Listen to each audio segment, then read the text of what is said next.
This has Islander fans fired up for the future of this franchise, as in addition to improving the on-ice product this season and in the future, Mathew Barzal has also gone a long way in improving the relationship with the fans and the organization and really opening things up more to the public, which is exactly what Islander fans want to see, especially after Lou Lamoriello.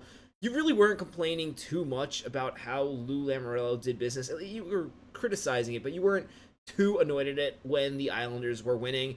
But especially in these recent years, it has become a big talking point how hard it was to access the Islanders and really get to know this team better. And it's seemingly clear that this is no longer going to be an issue with Mathew Barzal. In addition, on this episode of Islanders Digest, we're going to talk about this fan optimism and really try to get a better idea of where the Islanders are going to be this season. Because while I do think there are going to be several challenges the Islanders face throughout the year, I think there is potential for this team to surprise some people. What level that surprise is, well, that depends on who you talk to. But really quickly, before we get into that, we notice that 64% of you who watch these videos have not yet subscribed to the channel. If you're an Islander fan, you want more Islanders content just like this, be sure you're subscribed to the channel. And if you are already, I appreciate your support as we continue to make Islanders videos throughout the summer. Now let's really talk about what the Islanders have done to change this relationship with the fans. And from the Hockey News article by Stefan Rosner, it's really clear that the Islanders have gone a long way when it comes to giving the fans more access to this team. This is something we already saw with the prospect camp, the blue and white scrimmage, which was so exciting to see how excited Islander fans were about this team. I was there. I had a great time. And it was really good to see these prospects in person because honestly, I feel like when you watch hockey, as exciting as it is watching it on your phone or even on the TV, it's not the same as actually seeing these players move in person, hearing the sound of the ice as they take shots and skate around. It was really impressive to see, and this is exactly what Islander fans want to see more of. And with Lou Lamoriello, obviously, the Islanders did not have the best prospects, but still, it was kind of frustrating that you'd be hearing about these guys like Alex Jeffries and Matthew Barzal, and it would be so hard to actually see them on the ice or even find any footage of them playing other than the AHL games. It was really frustrating as a fan. And now it's clear the Islanders are going in another direction. This is where most teams in the NHL have gone, given more fan access. It's been so fun this year for Sharks fans, if you know what I'm talking about. With the Sharks, there's so much access to their stars, like Celebrini, like Will Smith. You get to see their relationship, and that's something really exciting about watching the Sharks. Even when they're going through this rebuild and playing terrible games, it was still fun for the fans. Now, I don't expect the Islanders to be that. I honestly don't think anyone's expecting the Islanders to be at the bottom of the NHL, but it just shows that this is so important. And one thing the Islanders have done, and no, this is not sponsored by the Islanders in any way, but I do think it's cool. The Islanders have introduced a new program, Islanders 365, for all-round season ticket owners, where they're adding a lot of new events for fans to get a closer look and relationship with this team. And the two things that actually really catch my eyes is now there's going to be open morning skate access, and also there's going to be a training camp access, which I think is going to be really interesting. Of course, I am not a season ticket owner. I wish I was, but this is really exciting. The Islanders are really opening things up more for the fans and giving people more of a reason to be invested, especially with the direction this team was going. Just a year ago, when people talked about the old regime with Lou Lamoriello, there was pretty much nobody excited about anything that was going around. The way things were handled, people were very frustrated, talking about how they don't want to buy tickets to watch the Islanders playing. That's really changed really quickly. It just shows how much of a job Mathew Barzal has done. And as a result, I think there's a lot of optimism in the fan base for the first time in a while, where a few months ago, when talking about the direction of the Islanders, it was very, very negative. People were very critical of what direction this team was going. And although Noah Dobson was traded, other than that, for the most part, it still is mostly, I would say there are some changes, mostly the same group of guys. And yet, all of a sudden, there's a lot of optimism. And I think there's good reason for some of that optimism.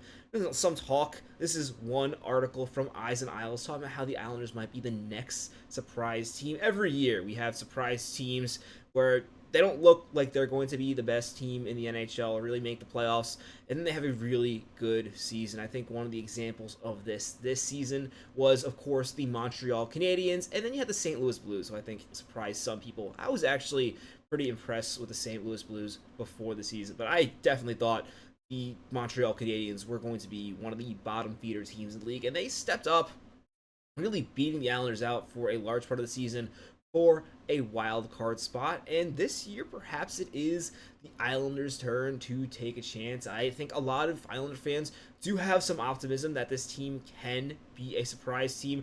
I've said on this channel, I think it's possible that this team contends for the playoffs. I'm really optimistic, and part of it too is I think when you were talking about this team last year, there was no hope for the future. So even if the Islanders did make the playoffs, it was just sealing this fate of a long rebuild, sort of like the one we've seen with the Sharks and the Chicago Blackhawks. At this point, it seems like now the Islanders have avoided that with the way they've already built up their prospect pool. And as a result, people are a little more open to the Islanders making the playoffs. And of course, I'm not going to complain at the Islanders potentially making a playoff run. I know some people do want to see them tank for a high pick. And again, if that happens, it is perfectly fine. And especially with the way the Islanders are giving more access to the team, I don't think that'll be a problem for long-term team success, especially considering how stacked this draft is. But realistically, I think I want the Islanders to be contending. I don't know, at least for the playoffs, I don't know how competitive they are going to be, but I do think there are some avenues where the Islanders can be successful. And one of the reasons why I'm a little more hopeful in terms of trying to make the playoffs as opposed to other people who just want this team to be really bad, a part of my thinking is if the Islanders are going to make the playoffs, it's going to be partially due to increased roles for younger players. This team, while you added some players like Jonathan Drouin, the growth is going to have to come from players like Maxim Shabanov and Simon Holmstrom and maybe even Maxim Siplikov, where if the Islanders do take a step back up this season, because again, they had 82 points last season. In order to make the playoffs, they're going to have to gain at least, I would say, 14 points, because I don't think next season the team that makes the playoffs is going to be one of these 93, 94 point teams. I think it's going to take 96, 97, even 98. There's going to be a lot of competition, although sometimes that can kind of have the reverse effect and kind of make it so no teams hit those higher point marks, but I do think it's going to be really competitive for that second wild card. And if the Islanders do make it, it's going to be because of the emergence of younger players. Yes, you're going to still have big impact roles from players like Anders Lee and G. Pageau. This article was kind of focusing on these players kind of having one last run with the Islanders. I'm actually going to go out and say I think even if the Islanders are going to make the playoffs and they are safe in a spot, I still think there's a decent chance that J.G. Pageau gets traded, especially if Callum Ritchie is looking really good. Perhaps for Anders Lee, maybe not as much unless there is a winger also showing that they need more time, either on the lineup already or trying to crack the NHL lineup. I think a Jeffries kind of comes to mind there, although I don't think he is going to be a huge success in the NHL. We will see what happens. But this article really talks about this being the older players' last hurrah. I would honestly say if the Islanders make the playoffs, it'd be more of a youth movement. And it's going to be competitive, though. It's going to be really hard for this team to make the playoffs. I would love to see them make a run. And I think no matter what, I think it's always better for you to be in the conversation rather than being in the bottom of the NHL, because we've seen how hard it is to get a team out of the bottom of the NHL. Guess what? The Blackhawks have won a lottery or two. They've been very awful for a long time. And guess what? They're probably going to be on the bottom again next season. It's hard to pull out, and the fact that the Islanders have not dipped down yet, while it would be nice to get another top pick, what everyone seems to be forgetting when it comes to the draft is deep draft also means you can get a very high caliber player at 10, at 12. You look what the Islanders got this year at 16. Well, I'm not expecting that to happen. I don't think it's going to need to be this top pick to fix the Islanders. They already have so much top talent. And I think they're going to be right in the conversation with these other competitive teams that a lot of people are talking about. Canadians, now some Canadian fans might make the argument they're going to be in the top three and it's going to be another team competing for that wild card. I still think it's going to be the Canadians in that wild card race. We'll see what happens. I do think the addition of Noah Dobbs can really shake things up. We'll see how it goes. Ottawa is going to be a really hard team to knock out of that wild card. They just seemed so complete last season and have, again, one of the big issues I think with the Islanders next season is it's kind of a case of depth against star talents. I think these other teams have a lot of star talents. Most of them don't have the same depth the Islanders have. And in the past, the Islanders have shown they can outplay teams with talent, with their depth. We'll see how that goes this season. Columbus Blue Jackets are a really interesting case. They're expected to be in this wild card race at all as well. They're the one team I actually think out of this list that there's a good chance the Islanders outperform. I think Columbus had a real perfect season last year. When you have a perfect season, a lot of times there is a step back the following year. Detroit is a team that's in a really weird spot. They have all the pressure in the world to be good.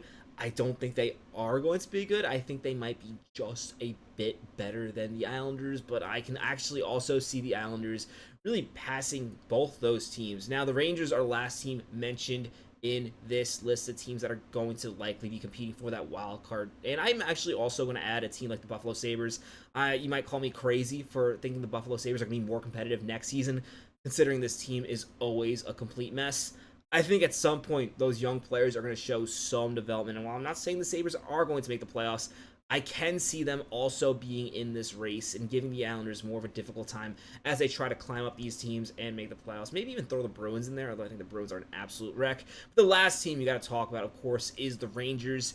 And the Rangers are the team that really makes it tough, in my opinion, for the Islanders to make the playoffs because, well, I hate to say it, I do think the roster for next season, next season is better. I think long-term outlook, the Rangers actually have a really rough outlook. But for next season, I think they are definitely going to be an obstacle. So I think there's a chance the Islanders can be the surprise team and go on this surprise run to make the playoffs. But it's going to take a lot. Like we've talked about, it seems like there's a lot of parity towards the middle of the NHL right now. We've talked a lot in the past about how there's this murky middle in the NHL. I think the Islanders roster is still in that middle. Now the prospect pool offers them a solution while some of these other teams do seem more stuck. Canadians obviously are in good shape. We'll see what happens. Let me know in the comments what you think about the Islanders. Do you think this is a playoff team? Do you think this is a bottom 5 team? The one thing I will say with the Islanders, it seems like there's a lot of volatility in what this roster can do. It seems like last year they were set to just be the 10th team in the NHL. So no matter what they did, that's just what they were, a 500 team. This year, it seems like there's a lot more that can go right, but also some more pieces that can fall apart and go wrong. So I'd love to know what you think about it in the comments below. Have a hockey discussion with you guys. That's going to do it for this episode of Islanders Digest. If you haven't already, be sure to subscribe. I'm your host, Patrick Nilan. Catch you on the next episode of Islanders Digest. Let's go, Islanders.